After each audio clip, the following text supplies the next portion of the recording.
계절이 한여름 더위로 바뀌었는데요. 더운 날씨에 평안하셨습니까? 밤새 비가 많이 왔는데 피해는 없으시죠? 장마와 더위 가운데서도 주님 주시는 은혜와 평강을 풍성히 누리시기를 바라고요. 오늘 또 예배 오신 여러분들 환영하고 축복합니다. 설교 준비를 하면서 자주 이런 질문을 해보는데요. 이렇게 하려고 위에 앉아서도 하나님 오늘 본문 말씀을 통해서 하나님이 전하시고자 하는 메시지가 이게 맞습니까? 이 본문을 가지고 하나님이 하시고 싶은 말씀 이게 맞을까? 그런 생각을 늘 하고 제 말이 아닌 성경이 말하고자 하는 메시지를 찾으려고 많이 애쓰고 있습니다. 거기에 더하여 이 설교를 듣는 분들이 아멘으로 화답할 수 있을까? 이 설교를 들으면 하나님을 아시는 지식이 자라갈 수 있을까? 이 말씀을 듣는 분들로 하여금 신앙의 매무새를 다시 여미게 하는 말이 될까? 이 말씀을 듣고 하나님 앞으로 한 걸음 더 다가서게 될까? 이 설교를 듣고 정체성이 나의 그리스도인으로서의 정체성이 확인되고 가치관이 삶의 방향의 전환이 일어날까? 그래서 제가 설교를 듣는 청중의 입장에서 제가 이런 설교를 듣는다면 어떨까 하고 읽고 또 읽고 보기도 합니다. 1800년대 살았던 영국의 유명한 설교자 찰스 스펄전 목사님이라고 있습니다. 여러분들 많이 들어보셨을 거예요. 지금까지 그분의 설교가 책으로 재본되고 또 재본되고 그런 설교자인데요. 20대 제가 그분의 얇지 않는 설교집 한 권을 2, 3일 거의 밤새다시피 읽고 손에 놓을 수가 없어서 밤새다시피 읽고 그분의 전집을 다 사버렸잖아요. 근데 스펄전 목사님이 어느 날 설교를 마치고 지하 기도실에 갔다가 깜짝 놀랐다고 해요. 그곳에 많은 성도들이 설교하는 목사님을 위해서 기도하고 있는 것을 보았던 것입니다. 그냥 자신이 잘하는 줄 알았는데 이렇게 많은 분들이 자신을 위해서 기도하고 있었다라는 이야기를 제가 오래전에 읽었습니다. 사랑하는 여러분, 저를 위해서 기도 많이 해주셔야 됩니다. 기도가 많이 필요한 사람이에요. 우리가 영어 속담에 보는 것이 믿는 것이다 라는 말 들어보셨죠? 영어로도 문장도 많이 배웠죠. To see is to believe, seeing is believing 이렇게 하는데 이게 항상 통용되는 것은 아닌 것 같아요. 특별히 신앙은 보이는 것에만 한정되지 않는데요. 그 이유가 뭘까요?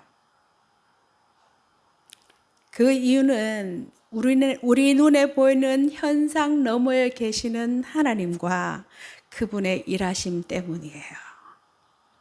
여러분, 바른 신앙을 위해서는 무엇이 필요하고 우선되어야 할 것은 무엇일까요?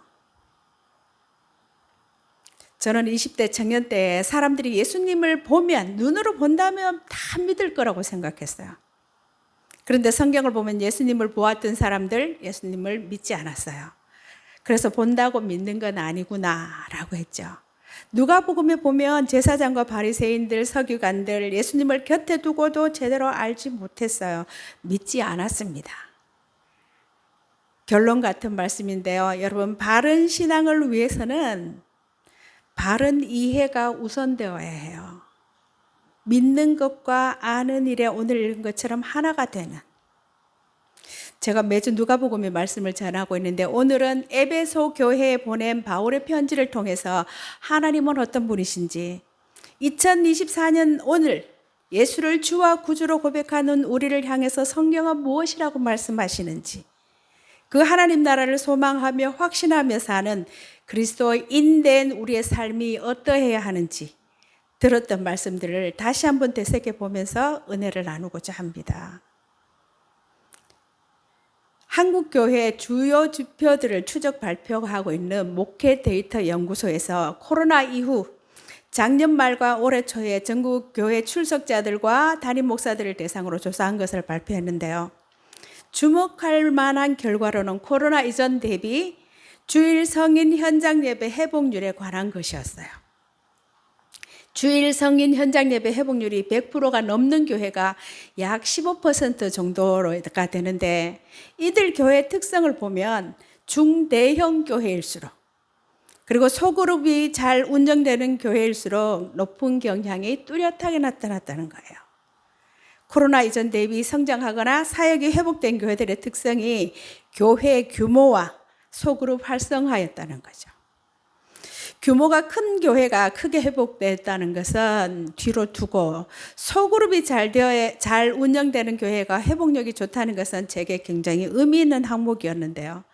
그것은 제가 생각하기에 교회가 재밌다는 말 아닐까요? 말씀과 친교, 봉사가 균형 있게 실행되는 교회. 저도 우리 교회가 그런 교회가 되기를 기도합니다. 여러분, 신앙생활, 교회생활 재밌어야 돼요. 하나님에 대해서 하나씩 알아가는 것도 재미있고, 내가 어떻게 살아야 하는지 삶의 방향과 목표가 보이는 것도 재미있고, 친교와 봉사, 식탁의 교제가 즐거운 교회가 부흥하는 교회래요. 여러분, 제가 이런 질문도 여러 번 했었죠. 그리스도인이 누구인가? 그리스도인은 누구인가요? 교회 다니는 사람요? 구원의 확신이 있는 사람을 말하는 걸까요? 천국 갈 사람일까요? 김형국 목사님이라는 분은 이런 질문과 대답을 하면서 기독교를 그렇게 낮은 수준으로 믿지 말라고 해요.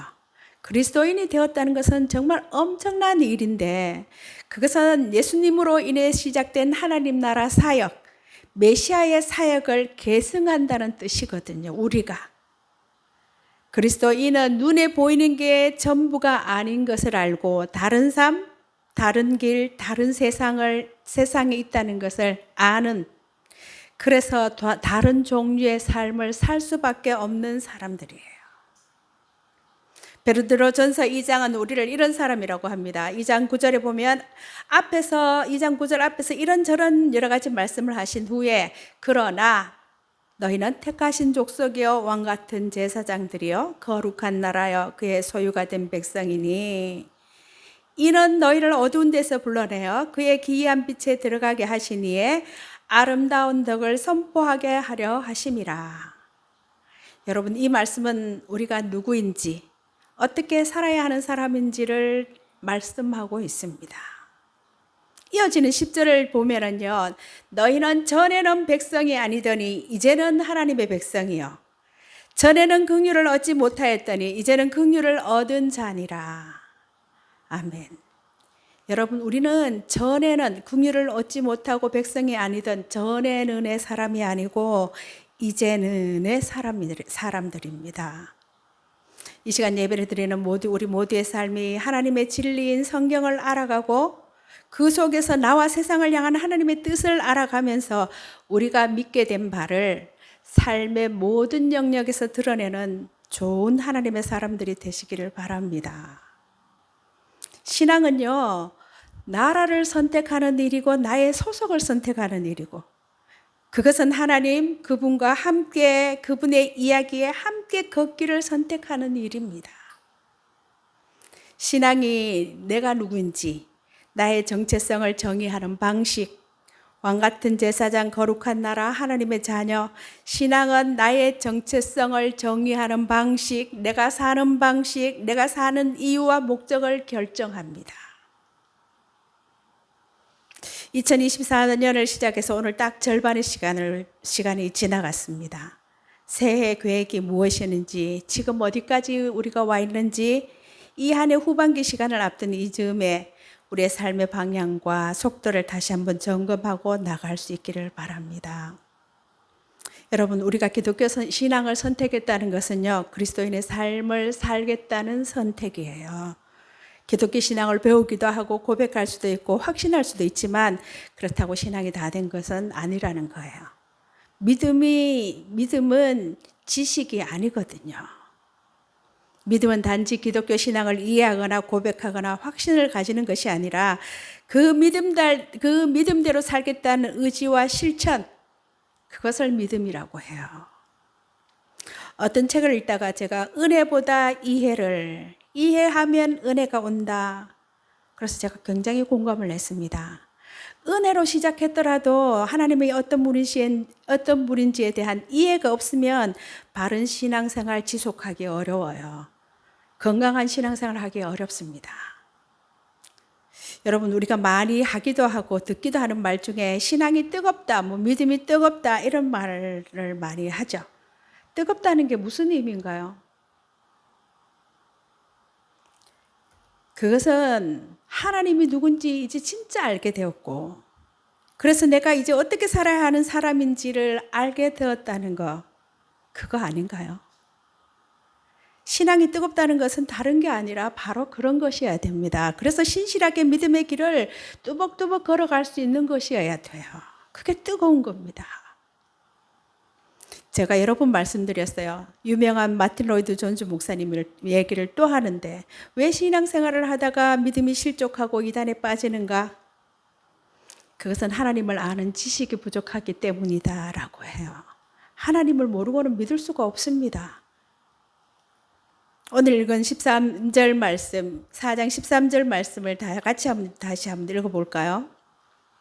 우리가 다 하나님의 아들을 믿는 것과 아는 일에 하나가 되어 온전한 사람을 이루어 그리스도의 장성한 분량이 충만한 때까지 이르리니, 믿는 것과 아는 것에 하나가 될 때 온전한 사람이 될 수 있고 그리스도의 장성한 분량이 충만한 데까지 잘할 수 있습니다.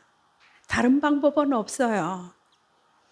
또 바울이 에베소 교회에 보낸 편지 1장 오늘 서두에 보면 이런 말씀이 있습니다. 새 번역 성경으로 제가 읽어드릴게요. 1장 16절에서 19절 말씀이에요. 기도할 때마다 여러분들을 생각하며 항상 하나님께 감사하고 있습니다.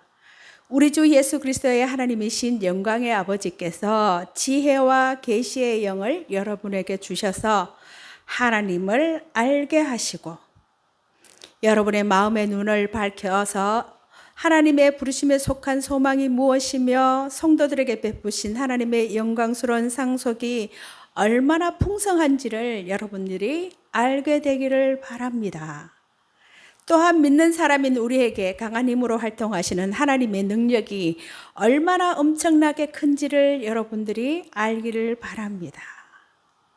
매절마다 하나님을 알게 되고 알게 되기를 바랍니다. 하나님을 알기 바랍니다. 라고 기록하고 있습니다. 하나님은 알 길은 성경밖에 없고 우리가 성경을 잘 알면 성령님께서도 우리를 말씀으로 잘 인도하게 됩니다. 덧붙여 아무것도 아닌 이단의 가르침에 빠지지 않습니다. 우리가 믿는 하나님은 성경이 말하는 그 하나님이기에 하나님을 알려면 성경을 읽고 공부해야 합니다. 이미 말씀드린 적 있지만 성경 읽는 것에 대해서 덧붙여 말씀드리려고 하는 것이요. 성경을 읽을 때 그 본문을 읽기 전에 이미 우리 안에 자리 잡고 있는 게 있는데요. 그것은 고정관념이나 선입견, 선지식들이에요. 그런데 이것이 성경을 있는 그대로 읽는 것을 방해할 때가 많다는 거예요. 그래서 우리에게 성경을 처음 대하는 것 같은 신선한 마음으로 성경을 읽는 수고와 노력이 필요하다고 합니다. 오래 신앙생활 하신 분들, 성경을 오래 보신 분들은 성경을 읽을 때 기대감이 아닌 뻔함으로 읽지 않기 위한 노력, 익숙함과의 결별, 낯설게 하기가 필요하다는 거예요. 처음 보는 것처럼 읽으라는 거죠. 그래서 줄 많이 그어지고 손때 많이 묻은 성경 읽지 말고 새 거 사서 읽으라고 말합니다. 여러분, 그저 성경에서 내가 좋아하는 말씀 아래 밑줄 치고 밑줄만 치면 우리 삶의 자리에 하나님의 말씀이 들어올 틈이 없대요. 성경 매일 읽으시죠? 더 잘 읽자고 매일 성경 7, 8월로 준비했습니다. 그냥 읽는 것보다 약간의 해석을 곁들여 읽는 게 자기 식대로 해석해서 다른 데로 가지 않고 성경의 원래 의미를 잘 따라 읽을 수가 있어요. 긴 시간이 아니더라도 그냥 매일매일 주어진 그 분량을 하루하루 읽고 넘어가시면 됩니다. 여러분, 성경이 가르치는 삶은 하나님 앞에서 하나님과 더불어 하나님과 잇대어 사는 삶이에요. 그게 축복의 길 아닙니까? 그게 생명의 길이잖아요. 그리고 그 성경은 우리를 목표로 하고 있어요. 성경이 우리의 성품, 우리를 하나님의 사람으로 완성해 가는 것, 우리의 거룩함, 우리를 영광스럽게 하는 것을 목표로 하고 있다는 거예요. 이것이 성경이 우리 믿는 사람들에게 거룩하고 선한 믿음의 행위를 요구하는 진짜 이유입니다. 성경은요, 끊임없이 하나님은 이런 분이다라는 것을 우리에게 이야기해 주는 책입니다. 그래서 우리는 성경을 통해서 하나님을 알아가게 되죠. 믿음은 하나님을 아는 것이라고 말했습니다. 요한복음 17장 3절에는 영생은 곧 유일하신 참 하나님과 그가 보내신 자 예수 그리스도를 아는 것이다 라고 했어요. 믿음이 잘한다고 말하죠. 그래서 믿음은 생물체다라고 말하기도 해요. 이렇게 책처럼 완성된 것이 아니라 믿음은 생물체로서 계속 자라간다는 거죠. 여러분은 하나님을 아는 만큼 믿음이 생기고 믿음이 자라게 됩니다. 그래서 온전한 믿음의 전제 조건은 주님에 대한 온전한 알미예요. 알아야 잘 믿을 수 있다는 거죠. 알아야 믿음 안에서, 성경 안에서, 진리 안에서 자유할 수도 있습니다. 하나님이 누군지, 내가 누군지 알면 삶의 답이 나오잖아요. 온전한 믿음에 도달하는 유일한 방법은 말씀과 기도죠. 말씀과 기도는 인간의 소원을 이루기 위한 수단이나 방편이 아니라 그것은 하나님의 백성이 하나님의 뜻을 알고 하나님의 뜻대로 살기 위한 유일한 통로라는 거예요.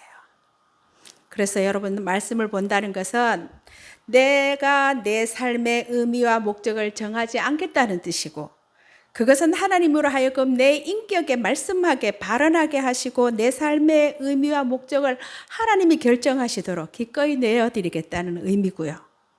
말씀을 본다는 것은 또한 내가 내 삶의 최종 권위자가 아니고 하나님이 내 삶의 최종 권위자이시고 결정권자이시고 통치자이심을 인정하는 행위가 말씀을 펴는 것, 말씀 앞에 앉는 것입니다. 그래서 하나님의 말씀을 읽고 묵상하며 살 때 나는 너의 하나님이 되고 너는 내 백성이 되리라 하신 언약 관계를 누릴 수가 있습니다. 여러분, 신실한 그리스도인의 삶은 하나님을 올바로 아는 데서 출발하고 하나님과 친밀한 교제 가운데서 풍성해져요. 말씀을 읽고 공부하는 일에 여러분 힘쓰시기 바라요. 코로나가 확산되면서 우리는 한국교회 위기를 운운하게 되었었죠. 그런데 한국교회 위기는 대면 예배를 드릴 수 없었기 때문이 아니었다는 거예요.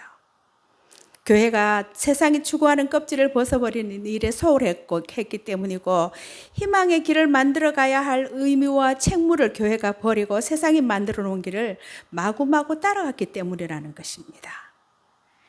여러분, 그리스도의 몸된 교회인 우리가 복음의 말씀을 따라 세상 살지 않으면 역으로 세상의 논리가 교회에 들어오게 됩니다. 우리가 하나님께 예배자로 산다는 것은요, 예수님이 오심으로 이미 우리 가운데 임재하였으나 아직 완성되지 않는 하나님 나라를 이 땅에 구현하면서 살아간다는 것을 말하고, 예배를 단지 설교를 듣는 것이나 일주일에 몇 번 갖는 형식적인 모임으로 생각해서는 안 된다는 거예요. 여러분, 세상은 교회에서 예배 드리는 사람을 보기를 원하는 것이 아니라 예배드리는 성도가 성도답게 살아가는 것을 보고 싶어 하는데요. 그것이 그리스도인 또 주님의 교회의 생명력이고 역동성이죠. 그게 없으면 죽은 거예요. 여러분, 신앙생활이 뭐라고 생각하십니까? 말씀 위에 선 그리스도인의 삶, 하나님 앞에 선 그리스도인의 삶이라고 할 수 있는데, 하나님을 감히 아버지라 부르는 우리 복음의 사람들의 일상생활이죠. 그게 신앙생활입니다. 성도들이 자기 삶의 자리에서 빛과 소금으로 살아간다는 의미에서 우리의 삶은 일상의 예배가 되어야 합니다. 2024년 새해를 맞이해서 벌써 반년이 지나고 있는데요. 여러분 어떤 각오를 새로 새해를 시작하셨고 살아오셨는지 이 중간쯤인 이 시간 다시 한번 이런 질문을 던져봅니다. 정직했는가? 성실했는가? 겸손했는가? 예의 바르게 살았는가? 지혜롭고 의미 있고 가치 있는 일을 하며 살았는가? 선하였는가? 착했는가? 용기가 있었나? 소신이 있었나? 하나님을 사랑하고 하나님의 뜻대로 살려고 하는 발버둥이 있었는가? 여러분, 기독교는 머리로 믿는 것이 아니라고 했어요. 그리스도인이 된다는 것은 단순하게 종교적이고 영적 영역에만 국한되는 것이 아니고 복음의 사람으로 삶을 살아내야 하는 실존의 문제라고 말씀드렸습니다. 그래서 참된 예배는 지금 이 자리에서 세상으로 확장되어야 합니다. 성경이 끊임없이 일관성을 가지고 이야기하는 게 있어요. 하나님이 어떤 분이신가? 그리고 믿음은 무엇인가? 하나님이 전쟁과 기근과 질병, 태풍, 천둥, 번개, 그리고 크고 작은 걱정, 근심, 우리에게 일어나는 모든 일들을 통해서 우리에게 들려주고 싶은 말씀이고, 성경에서 여러 가지 기적 사건 후에 하나님이 자주 하신 말씀이 있어요. 기억나십니까? 내가 여호와인 줄, 내가 여호와 하나님인 줄 너희로 알게 하리라. 내가 너희 하나님 여호와인 줄 너희로 알게 하리라. 내가 하나님인 줄 그들로 알게 하리라. 하나님이 하시는 모든 사건 뒤에 성경은 전부 그런 이야기들이에요. 여러분, 세상의 원리와 하나님의 원리가 다르기에 모이는 예배를 통해 하나님을 만나고 하나님의 말씀을 듣고 삶의 원리들을 배우고 걱정하고 기도하는 문제에 대한 하나님의 응답을 듣고 그런 다음에 하나님의 파송을 받아서 복음을 들고 삶의 자리인 세상으로 나가서 빛으로 소금으로 살아가는 사람이 그리스도인입니다. 여러분, 거듭 말씀드리지만 세상은 우리를 보고 그리스도를 평가하고 우리를 보고 교회를 평가하고 우리 때문에 교회를 떠나기도 하고 우리 때문에 교회에 나오기도 해요. 하나님이 원하시는 것은 종교 생활이 아니고요. 바른 신앙은 의식이나 제도나 종교 생활이 아니라 하나님 백성다운 삶이라는 것입니다. 여러분들 꼭 기억하시기 바랍니다. 성경은 하나님 나라의 복음이 구원의 복음이라고 말하고 구원은 죽어서 하늘나라로 하늘 장소로 이동하는 것이 아니라 하나님의 생명에 참여하는 것이라고 말하고 있습니다. 여러분, 우리의 생각과 말, 삶의 모습이 하나님 나라의 가치를 반영하고 이 땅에서 생명을 살리고 돌보는 자로 살게 하소서라는 것이 이 시간 예배하는 우리 모두의 기도이기를 바랍니다. 우리가 예수님을 믿고 구원받았다는 것은 하나님 나라 백성이 된다는 뜻이고 내가 너희 하나님 여호와인 줄 알리라고 말씀하신 그분을 안다는 뜻이고 그것은 내가 나의 왕으로 살던 내 보좌에서 내려와서 말씀으로 내게 말을 걸어오시는 하나님께 내 인생의 주도권과 소유권을 이양하고 순종함으로써 그분의 다스림을 받는 백성이 된다는 뜻이에요. 이런 참된 그리스도인의 삶은 믿는 것과 아는 일에 하나가 되어야 하나님을 아는 것에 자라가야 잘할 수가 있습니다. 여러분, 출애굽한 이스라엘이 가나안 땅에 들어가서 해야 할 일은 부강한 나라를 건설하는 것이 아니었어요. 그들이 가나안에 들어가서 힘써 해야 할 일은 하나님을 사랑하는 말씀 공동체를 이루는 것이었습니다. 하나님의 다스림 안에서 해방과 자유, 평안과 쉼, 치유와 회복을 경험하고 신체와 내면, 영혼과 전인격을 새롭게 창조해 가시는 하나님의 은혜 안에서 이 한 주간도 일주일 내내 장맛비가 예보되고 있지만 주님의 평안 풍성히 누리고 나누며 살아가시기를 간절히 바랍니다. 하나님 우리와 함께 계십니다. 지금도 살아계십니다. 기도하겠습니다.